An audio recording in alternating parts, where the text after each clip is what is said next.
नमस्कार मित्रांनो, जर चेक ओल्ड चेक म्हणून परत आला असेल तर नेगोशिएबल इन्स्ट्रुमेंट ॲक्टच्या कलम 138 अंतर्गत कारवाई होऊ शकते का? तर चला जाणून घेऊया.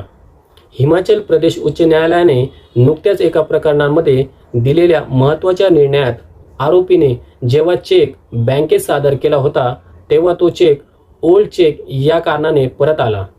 आरोपीचा युक्तिवाद असा होता की चेक इनसफिशियंट फंड्स या कारणाने परत आलेला नाही, त्यामुळे कलम 138 लागू होणार नाही.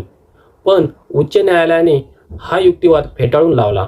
न्यायालयाने सांगितले की कलम 138 मधील इनसफिशियंट फंड्स या शब्दाचा अर्थ फक्त बँक बॅलन्स कमी असणे एवढाच मर्यादित नाही.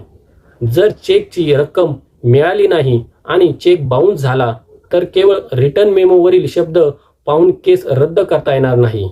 अशा परिस्थितीत सर्व पुरावे तपासून खटल्यात निर्णय घेतला जाईल. म्हणूनच फक्त ओल्ड चेक असा शिक्का असल्यामुळे चेक बाउन्सची केस संपत नाही.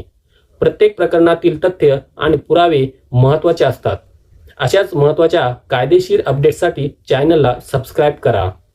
धन्यवाद.